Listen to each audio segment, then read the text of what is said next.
بسم اللہ الرحمن الرحیم ان الحمد للہ والصلاة والسلام علی رسول اللہ محمد وعلی وبعد۔ عزیز بھائیوں، دوستوں اور بزرگوں، الحمدللہ کہ آج کی نماز تراویح میں مکمل 1.5 پارے کی تلاوت ہم سب نے سنی ہے، اور 1.5 پارہ اس طرح کہ سورہ نساء کی 89 آیتیں یعنی 89 آیتیں اور سورہ مائدہ کی 82 آیتیں، اس طرح جملہ ہم سب نے 171 آیتوں کی تلاوت ان دونوں حفاظ سے الحمدللہ کہ ہم سب نے سنی ہے۔ آج کے اس حصے میں تراویح کے اس قرآن کریم جو پڑھا گیا ہے اس میں جو خاص مضامین بیان کیے گئے ہیں، ان میں ایک تو قتل خطا کا حکم آیا ہے، دوسرے نماز کے اندر قصر کرنے کے بارے میں حکم آیا ہے۔ اسی طرح اگر کوئی خاتون کو اپنے شوہر سے کسی قسم کا ڈر معلوم ہوتا ہے یا وہ کسی چیز کے سلسلے میں ان سے ڈرتی ہے تو ان دونوں کے اندر کس طرح سے تفریق پیدا کی جا سکتی ہے، اس کا تذکرہ آیا ہے۔ اس کے بعد میں اس بات کو بھی بتایا گیا اہل ایمان کو مخاطب کر کے کہ تم لوگ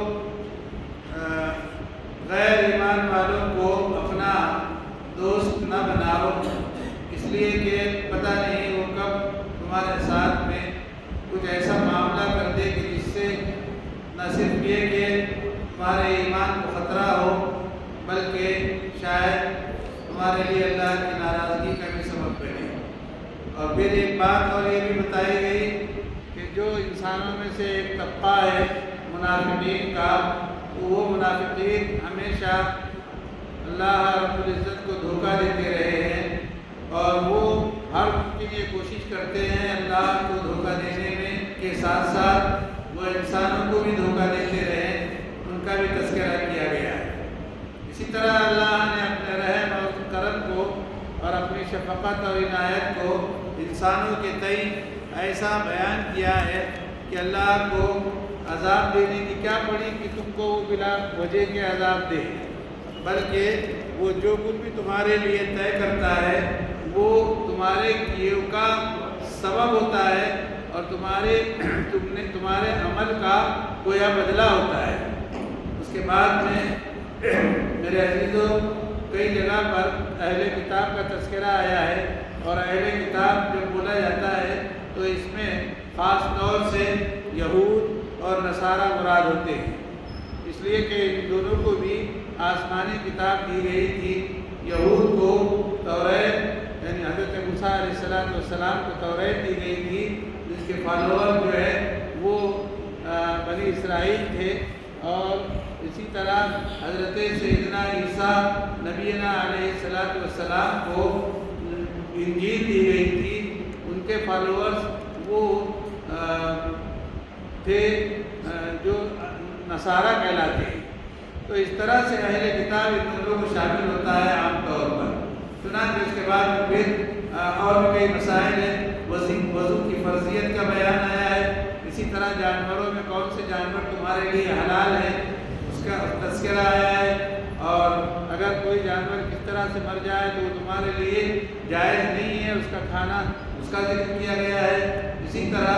ایک اور بات جو یہود اور نصارہ وہ جو دعویٰ کرتے تھے کہ ہم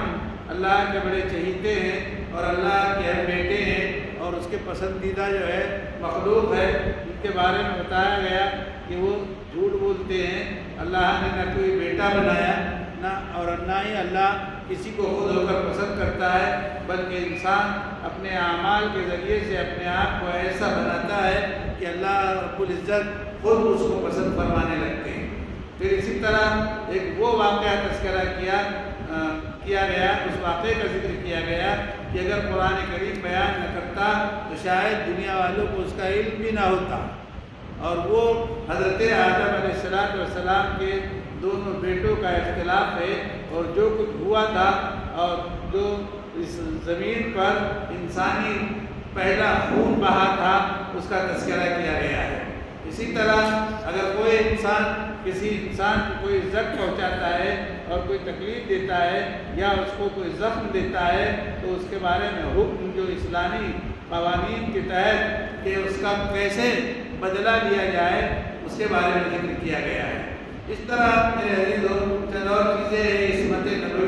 عصمت نبی کے بارے میں بتایا گیا کہ اللہ تعالیٰ ان کی حفاظت کرتا ہے، اور پھر خاص طور سے اس قوم کے بارے میں بتایا گیا کہ جو قوم حضرت عیسیٰ علیہ السلام کو اور حضرت مریم علیہ السلام کو اور اللہ رب العزت کی ذات کو، ان تینوں کو مل کر خدا تسلیم کرتی ہے، گویا جن کا ٹرینگل کا جو عقیدہ ہے اس عقیدے پر ضرب لگائی گئی ہے۔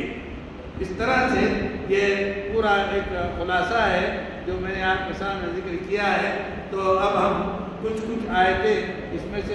ذکر کرتے ہیں تاکہ ظاہر ہے کہ تمام آیات کا احاطہ تو اس تھوڑے سے وقت میں بہت مشکل ہے، اور جیسے کم علم کے لیے تو اور بھی زیادہ مشکل ہے، لیکن ایک محاورہ ہے عربی کا کہ مالا یدرک جلہ لا یدرک کلہ، کہ اگر کسی چیز کو مکمل طور سے حاصل نہیں کیا جا سکتا تو اس چیز کو مکمل طور سے چھوڑا بھی نہیں جا سکتا۔ تو اس کے تحت بہرحال کچھ چیزیں ہم انشاءاللہ سمجھنے کی کوشش کریں گے۔ تو آج کی جو سب سے پہلی آیت تھی وہ آیت نمبر 87 ہے، لیکن ہمارے سامنے جو آیت ہے جس پر ہم کو گفتگو کرنی ہے وہ آیت نمبر 88 ہے کہ اس کے اندر اللہ رب العزت نے جو بات ارشاد فرمائی ہے،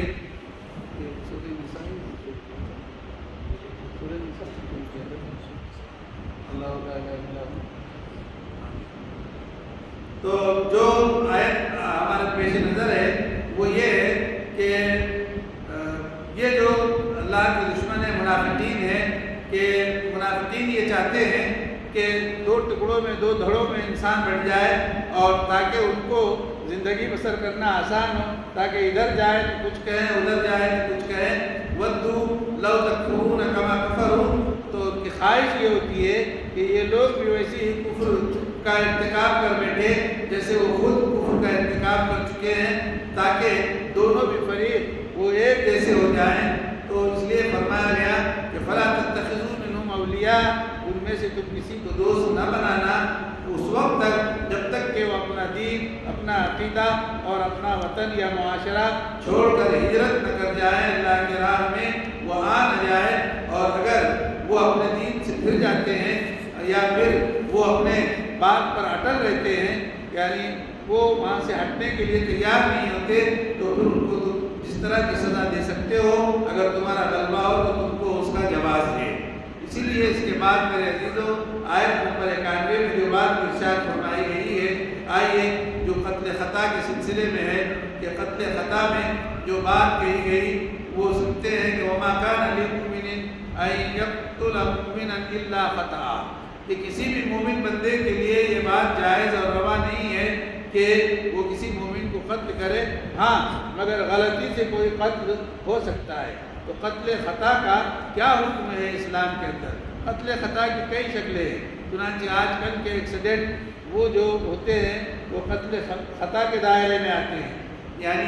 جہاں پر اسلامی حکومتیں ہیں اور کئی ایکسیڈنٹ کے ایسے مسئلے آتے ہیں تو قتل خطا کا جو شریعت میں جو طریقہ ہے اسی پر عمل کیا جاتا ہے، لیکن اس کا یہ مطلب نہیں ہے کہ جو جس کے ذریعے سے یہ فعل صادر ہوا ہے وہ بالکل چھوٹ جاتا ہے،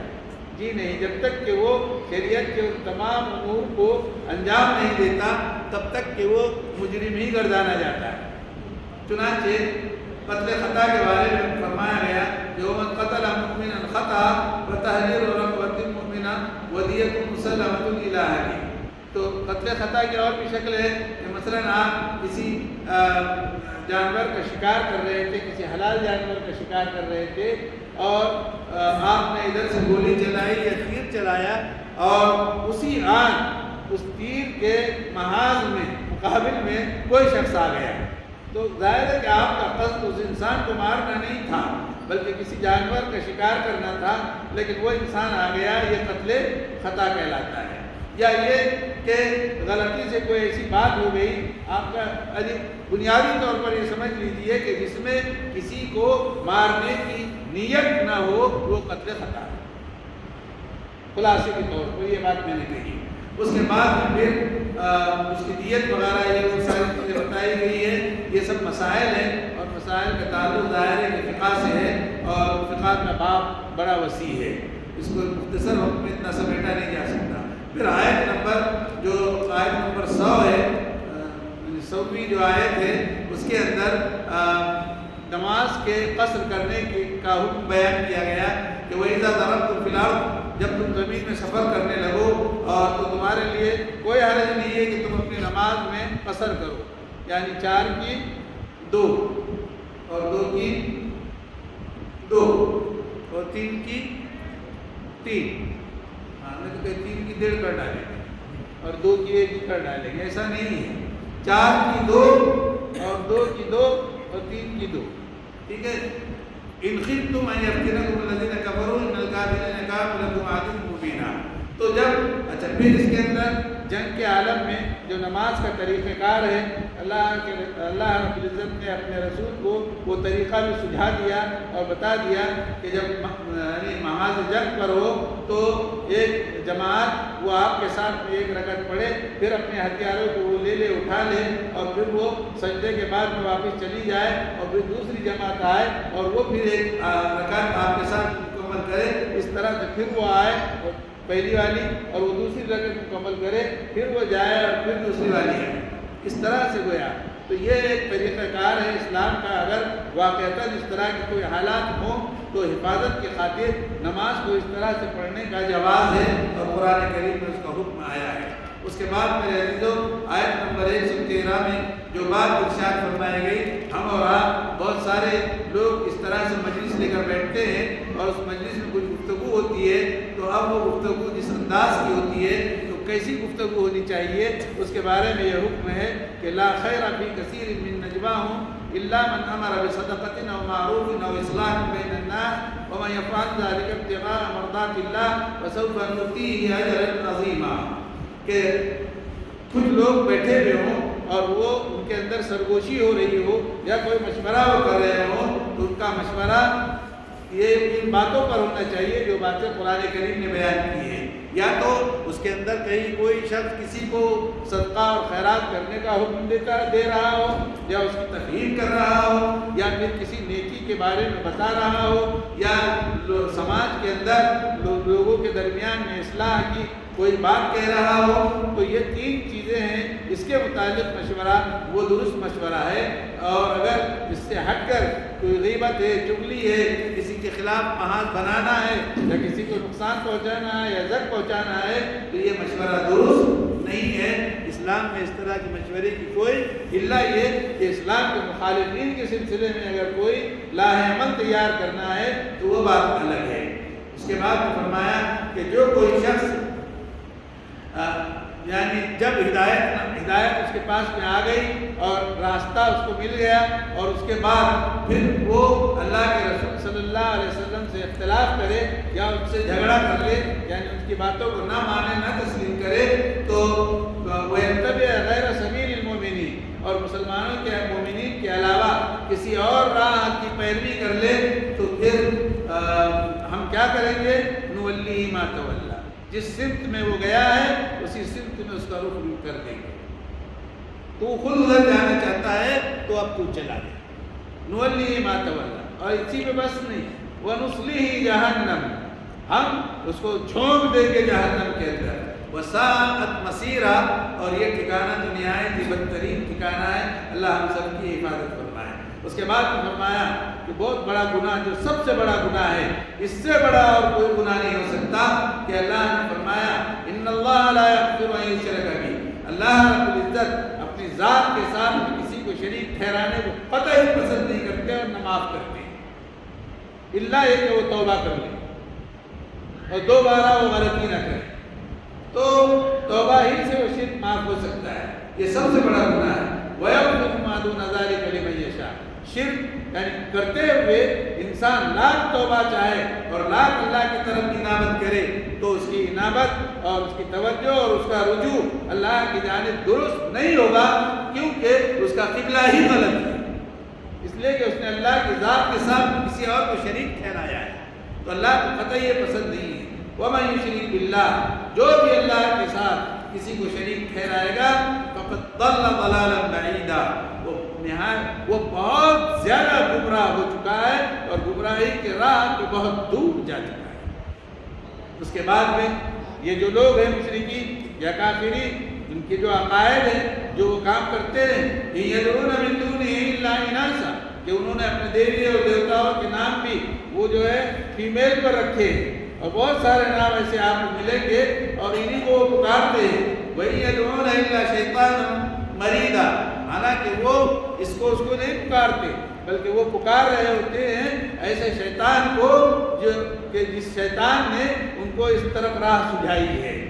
لعنہ اللہ، اللہ ایسے لوگوں پر لعنت فرمائے۔ اور شیطان یہ کہتا ہے کہ شیطان بھی خوش ہے اس لیے کہ کچھ لوگوں کو اس نے اس طرف متوجہ کر دیا ہے، تو وہ کہتا ہے کہ لَأَتَّخِذَنَّ مِنْ عِبَادِكَ نَصِيبًا مَفْرُوضًا، اللہ سے کہتا ہے یا بندوں سے کہتا ہے کہ میں ضرور تیرے بندوں کے ایک گھڑے کو وہ جو ہے میں کیا کروں گا، وَلَأُضِلَّنَّهُمْ، میں ان کو گمراہ کر دوں گا، وَلَأُمَنِّيَنَّهُمْ، میں ان کو امیدوں ان کے سامنے امیدیں پیش کروں گا تاکہ وہ امیدیں اپنے جی کے اندر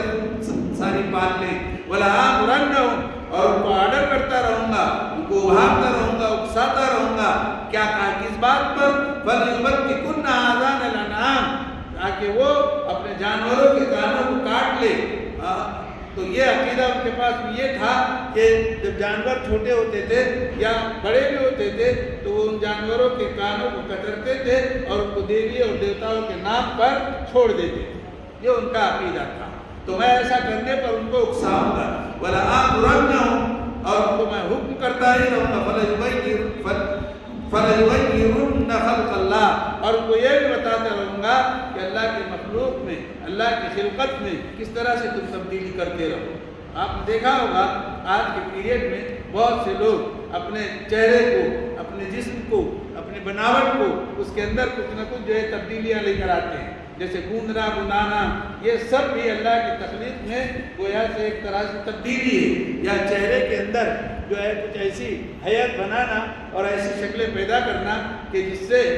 اصلی چہرہ چھپ جائے اور ایک نقلی چہرہ ابھر کے سامنے آنے لگے، تو یہ اللہ کی خلقت کی تبدیلی ہے، اور یہ جو کچھ بھی کراتا ہے یہ شیطان کراتا ہے، یہ شیطان کی کرتوت ہے کہ جو بندوں کے درمیان اس طرح کی چیزوں کو جو ہے پیدا کرتا ہے۔ وَمَن يَتَّخِذِ الشَّيْطَانَ وَلِيًّا، جو شیطان کو دوست بنا لے گا اللہ کے علاوہ، فَقَدْ خَسِرَ خُسْرَانًا مُبِينًا، وہ بہت زیادہ نقصان اٹھانے، کھلا اور واضح نقصان اٹھانے والا ہوگا۔ چنانچہ اس کے بعد میرے عزیزوں ہم آتے ہیں آیت نمبر 127 پر، وقت بڑا کم ہوتا ہے ہمارے پاس، آیت نمبر 127 پر، وَإِنِ امْرَأَةٌ خَافَتْ مِن بَعْلِهَا نُشُوزًا أَوْ إِعْرَاضًا، اگر کوئی عورت اس بات سے ڈرتی ہے اپنے شوہر سے کہ وہ جو ہے کنارہ کشی اختیار کر لیتا ہے، یا یہ کہ وہ طنز کرتا ہے یا اس طرح کی باتیں کرتا ہے، تو اگر ایسی سنگی پیدا ہوتی ہے اور یہ حالات میاں بیوی میں آتے ہیں تو قرآن نے ایک سولوشن دیا ہے، فَلَا جُنَاحَ عَلَيْهِمَا أَن يُصْلِحَا بَيْنَهُمَا صُلْحًا، تو پھر کوئی حرج نہیں ہے کہ وہ دونوں مل بیٹھ کر اپنے آپس میں صلح کر لیں۔ کیا صلح ہے؟ جو بھی صلح ہو سکتی ہے، وَالصُّلْحُ خَيْرٌ، جو بھی صلح ان کے درمیان میں ہوگی وہ بہتر ہوگی۔ صلح دو طرح کی ہوتی ہے، یا تو یہ کہ شوہر اس کو یعنی بیوی اس سے طلاق لے لے، یا پھر بیوی اس کے سامنے یہ پرپوزل رکھے کہ میں تم سے جو ہے ریکویسٹ کرتی ہوں کہ تم مجھ کو خلا دے دو، اور میں تم کو تمہارے جی کو خوش کرنے کے لیے سو رقم دیتی ہوں یا فلاں چیز آپ کو چھوڑ دیتی ہوں۔ کیوں؟ اس لیے کہ آگے کہا گیا وَأُحْضِرَتِ الْأَنفُسُ الشُّحَّ، اس لیے مال دے دلا کر اس کو راضی کرنا ہے کہ انسان کی سائیکولوجی یہ ہے اور انسان کی نفسیات یہ ہے کہ انسان کے نفس میں ذرا بخل بہت زیادہ آ گیا ہے، اور بخل کا آنا یہ دلیل ہے مال کو چاہنے کا، تو مال کی چاہت ہی انسان کو بخیل بناتی ہے۔ وَإِن تُحْسِنُوا وَتَتَّقُوا فَإِنَّ اللَّهَ كَانَ بِمَا تَعْمَلُونَ خَبِيرًا۔ بہرحال اس کے بعد پھر آیت نمبر 132 میں آئی ہے کہ اللہ رب العزت نے جو بات ارشاد فرمائی کہ اِن یشاء یذہبکم ایھا الناس، اے لوگوں اگر اللہ چاہے تو تم لوگوں کو یہاں سے کھسکا سکتا ہے، تم کو لے کے چلا جا سکتا ہے، جہاں بھی لے جانا ہے ظاہر نکال لے جائیں، تو مطلب یہ ہے کہ تم کو ختم کر کے وَيَأْتِي بِآخَرِينَ، اور تمہاری جگہ پر دوسروں کو لا کر کھڑا کر سکتا ہے۔ یہی بات سورہ محمد کے آخری حصے میں کہی گئی ہے کہ وَإِن تَتَوَلَّوْا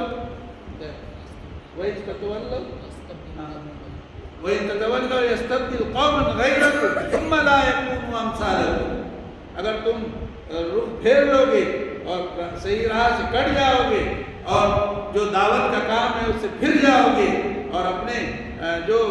فرائض اور ذمہ داریاں ہیں اس کو بھول جاؤ گے، تو یاد رکھو اللہ تمہاری جگہ پر کسی دوسری قوم کو کھڑا کر دے گا، اور وہ جو دوسری قوم کھڑی ہوگی وہ تمہاری طرح ایسی نکمی نہیں ہوگی۔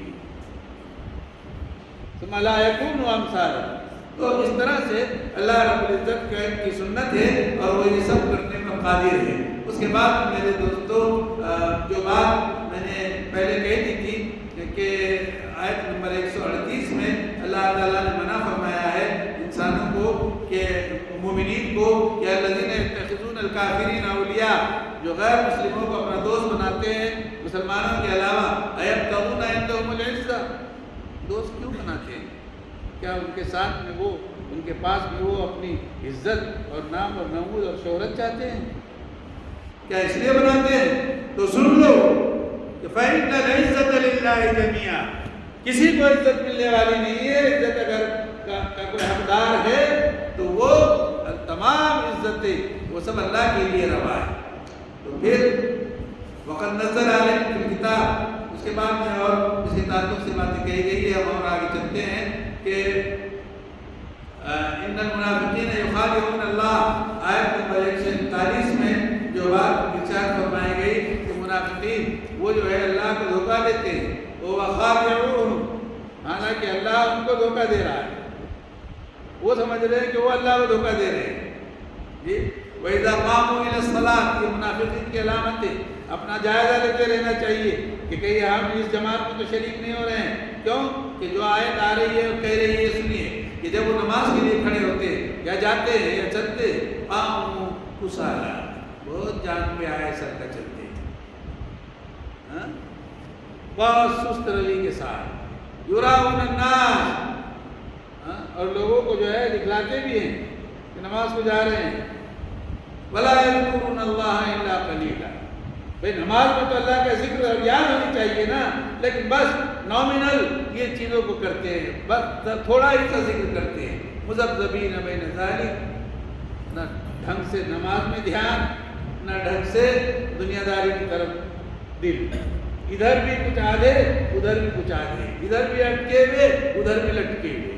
مذبذبین بین ذالک، دونوں میں جو ہے دونوں طرف جو ہے دل لگا ہوا، لا الہ الا، نہ ادھر کے نہ ادھر کے، وَمَن يُضْلِلِ اللَّهُ، سن لو کہ اللہ جس کو گمراہ کر دے گا تو تم کسی کو نہیں پاؤ گے کہ کوئی راہ راست میں آئے گا۔ میرے عزیزوں، اس کے بعد پھر اللہ رب العزت نے سورہ مائدہ میں ہم سیدھے آتے ہیں، سورہ مائدہ پہ جو حکمت بیان کی گئی ہے جانوروں کے کھانے کے سلسلے میں، وہ آیت نمبر 2 میں بیان کی گئی ہے، آئیے اس کو دیکھتے ہیں اور اس کو یاد رکھیے گا، اور یہ سنی ہوئی بات ہمیشہ انسان کو یاد رہتی ہے کہ کون کون سے جانور ایسے ہیں جن کو کھانا جائز نہیں ہے۔ حرمت علیکم المیتہ، ایک تو وہ جانور جو مردہ ہو گیا، جائز نہیں، حرام، والدم، جانور کا خون حرام، ولحم الخنزیر، جی خنزیر کا گوشت حرام، بھلے تم ذبح کیوں نہیں کرتے اس کو، ہاں وہ حرام، وما اہل لغیر اللہ بھی، اور جو اللہ کے علاوہ کسی اور کے لیے جو ہے ذبح کیا گیا، والمنخنقہ یعنی غیر اللہ کے لیے جو ذبح کیا گیا وہ بھی جائز نہیں ہے۔ غور سے سنیے گا، غیر اللہ کے بہت سے لوگ کہتے ہیں کہ نہیں وہ تو نام پہ تو اللہ کے چھوڑتے ہیں ہم، لیکن وہاں جا کے کرتے ہیں، تو وہاں ہی جانا کی ضرورت، جب اللہ کے نام پہ تو اللہ تو وہاں بھی ہے، اللہ یہاں بھی ہے، تو یہیں کیوں نہیں کرتے؟ یہ ایک کوشچن مارک سوچنے کی بات ہے۔ بہرحال اس کے بعد میں والمنخنقہ، وہ جانور جو گلا گھٹنے سے مر گیا ہو وہ حرام ہے، جائز نہیں ہے۔ اس کے بعد والموقوذہ، وہ جانور جو چوٹ لگ کر مر گیا، چوٹ لگی ہے اس کو۔ والمتردیہ، وہ جانور جو بلندی سے گر گیا تھا اور مر گیا، وہ جائز نہیں ہے۔ والنطیحہ، کسی جانور نے کسی جانور کو سینگ مارا اور سینگ مارنے سے وہ مر گیا، وہ جائز نہیں ہے۔ وما اکل السبع، یا پھر درندے نے کسی جانور کو کھا گیا اور وہ مر گیا، جائز نہیں ہے۔ ہاں لیکن درندے نے پکڑا اور ابھی جان ہے اس میں اور آپ نے ذبح کر دیا تو پھر وہ جائز ہو جائے، سمجھ آ رہی؟ الا ما زکیتم وما ذبح علی النصب، جو بتوں پر جو ہے دیوی اور دیوتاؤں پر چڑھاوے کے طور پر جس جانور کو ذبح کیا گیا وہ بھی جائز نہیں ہے۔ ان تستقسموا بالازلام، اور فال نکالنا یا خورے نکالنا، آج کل اس کی بہت ساری شکلیں ہیں، جیسے لاٹری ہے یا کروڑ پتی والا مسئلہ ہے، یا اس طرح کے اس ٹائپ کی اور بہت ساری چیزیں، یہ سب اس کی قسمیں ہیں، جوے کی قسمیں ہیں، یہ ساری باتیں فسق ہیں۔ بہرحال اس سے اعتراض ضروری ہے۔ اس کے بعد میرے عزیزوں، فرضیت وضو، ظاہر ہے کہ سبھی کو معلوم ہے کہ وضو کے کتنے فرائض ہیں، ہے نا؟ گاؤں والوں کے جیسے نا پھر پانی کیا ہے وہ پتہ نہیں، کسی بچے سے کہا گیا ہے، بلکہ وضو کے اندر کتنے فرض ہیں؟ 4 فرض ہیں۔ تو وہ جو ہے کہ اے ایمان والو، جب تم نماز کا ارادہ کر لو تو اپنے چہروں کو دھو لو اوپر، اور اپنے دونوں ہاتھوں کو کونیوں سمیت دھو لو، اور اپنے چہرے کا مسح کر لو، اور اپنے دونوں پیروں کو ٹخنوں سمیت دھو لو، سمیت ٹخنے کو بھی دھونا ہے، غائب مغیہ میں شامل ہے۔ اور اگر تم جنوبی ہو یعنی تم کو غسل کی ضرورت ہے، غسل تم پر واجب ہوا ہے، فطہروا، تو خوب اچھی طرح سے پاک ہو جاؤ، یعنی تم کو اطمینان ہو جائے کہ ہاں میں بالکل پاک ہو گیا، شک والی بات نہ ہو۔ کچھ لوگوں کو شک کی بیماریاں ہوتی ہیں، اس کا یہ مطلب نہیں کہ رگڑ کر جو ہے خطرے سے اب تو نکل ہی گیا ہوں، اتنی ضرورت نہیں ہے، اب تو اتنی چیزیں آ گئی ہے کہ صابن بھی اگر بدن کو لگا دے تو انشاءاللہ ناپاکی دور ہو جاتی ہے۔ اس کے بعد میں پھر وَإِن كُنتُم مَرْضَىٰ، ہاں یہ بھی حکم سن لو، لیکن اگر تم بیمار ہو، غسل نہیں کر سکتے ہو، یا سفر پر ہو، یا تم میں سے کوئی جو ہے بیت الخلاء سے یا لوٹ کر آیا ہو، یا تم نے عورتوں سے مجاورت کی ہو اور تم کو جو ہے پانی نہیں مل پا رہا ہے، تو تم تیمم کر لو، کل بتایا تھا تیمم کا طریقہ والے میں۔ اور تیمم میں کیا ہے؟ 2 ہی فرض ہے، ایک ہے چہرے پر ہاتھ کو مٹی سے مارنے کے بعد جھاڑ کے پھیرنا، اور پھر دونوں ہاتھوں کو۔ بہرحال یہ تیمم اور وضو دونوں کے فرائض معلوم ہو گئے ہوں گے۔ تو تیمم میں کتنے ہیں؟ 2۔ ایسا نہیں ہے کہ ایک صحابی، واقعہ حدیث میں بیان ہے، ایک صحابی کو غسل کی ضرورت تھی تو وہ جو ہے جا کے مٹی میں لوٹ رہے تھے، دوسرے نے دیکھا تو جا کے اللہ کے رسول سے فرمایا کہ اللہ کے رسول کو فلاں جگہ ایسا کر رہا تھا۔ اللہ کے رسول نے بلایا اور کہا کہ اگر پانی میسر نہیں ہے تو تم تیمم کر لو، پاک ہو جاؤ، یعنی اس ناپاکی کو دور کر دو اور تیمم کر لو، تم پاک ہو جاؤ۔ یہ اللہ کے رسول نے اس طرح سے جو ہے صحابہ کرام کو بہت ساری باتیں سمجھائی ہیں۔ بہرحال میرے عزیزوں، اب ہم سیدھے آتے ہیں آیت نمبر 44 پر۔ آیت نمبر 44 میں جو حکم بتایا گیا اور بیان کیا گیا ہے کہ کوئی شخص اگر کسی کو زخمی کر دے یا کسی کے ساتھ میں زیادتی کر دے تو وہ وَكَتَبْنَا عَلَيْهِمْ فِيهَا، ہم نے یہ حکم لکھ دیا ہے، أَنَّ النَّفْسَ بِالنَّفْسِ، جان کے بدلے میں جان، آنکھ کے بدلے میں آنکھ، ناک کے بدلے میں ناک، کان کے بدلے میں کان، اور دانت کے بدلے میں دانت، اور اگر زخم آیا ہے تو اس کا بھی قصاص لیا جائے گا۔ قصاص کہتے ہیں جیسے کو تیسا، تاکہ اس کو سبق ملے۔ اور اگر کوئی شخص معاف کر دیتا ہے کسی کو فہو کفارۃ، یہ اس کے لیے ثواب کا ذریعہ بنے گا۔ اور جو اللہ کے بیان کردہ حکم کے مطابق فیصلہ نہ کرے وہ ظالم لوگ ہیں۔ بہرحال اس کے بعد سیدھے ہم آتے ہیں قسمت نبی کے بارے میں، جہاں بتایا گیا ہے کہ اللہ نے اپنے نبی کی جس طرح سے حفاظت فرمائی ہے۔ آئیے اس کو سنتے ہیں کہ جس میں فرمایا گیا آیت نمبر 61 میں،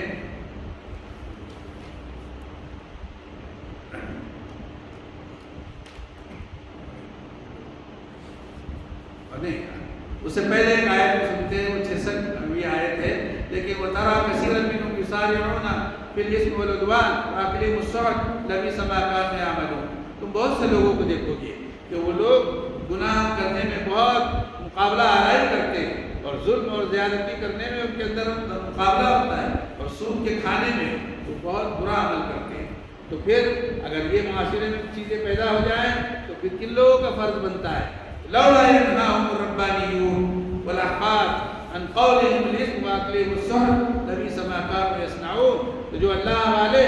جو دین کے داعیان ہیں اور جو دعوت کے میدان میں کام کرنے والے،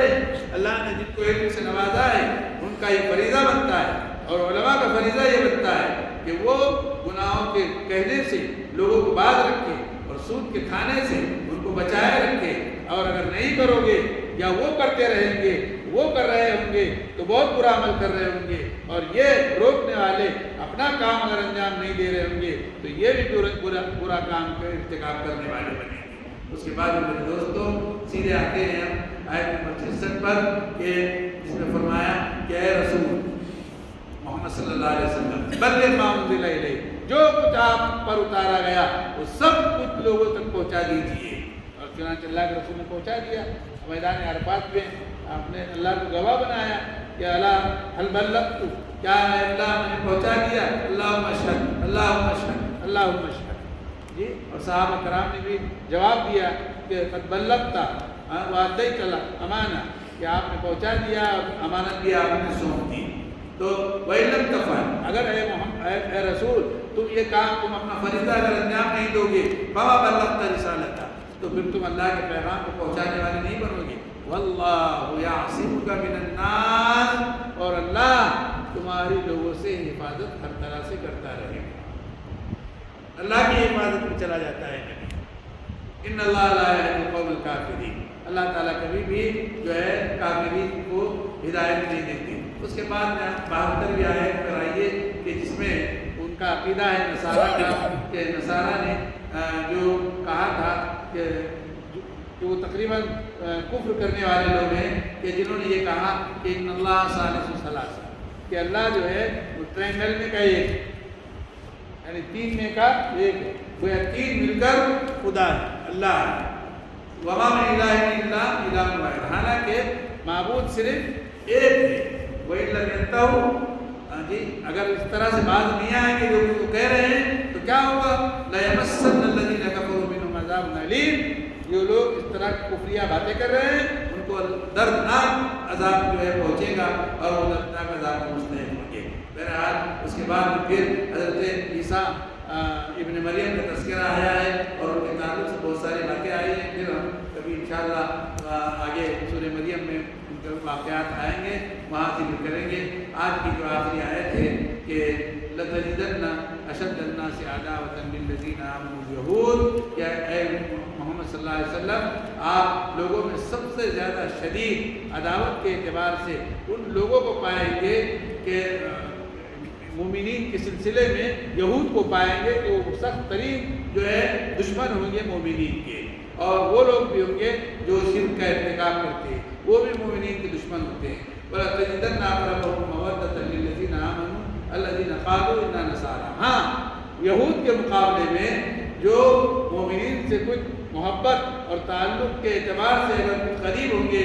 وہ ہوں گے جو اپنے آپ کو نصارہ کہتے ہیں۔ تو ان کا ذرا پہلو تھوڑا سا یہود کے مقابلے میں نرم ہے، اور آج بھی یہ حالات ہے. آپ دیکھ لیجئے جو یہود ہیں یعنی فلسطین، اسرائیل وغیرہ، اور جو نصارہ ہے امریکہ وغیرہ کے اندر، تو ان کا بہرحال پہلو ان کے مقابلے میں مومنین کے سلسلے میں ذرا تھوڑا سا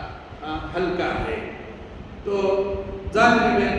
منہم قسیسین و رہبانا، کیوں؟ اس لیے کہ ان کے اندر بہت سارے جو ہے پڑھے لکھے علماء ہیں اور جو ہے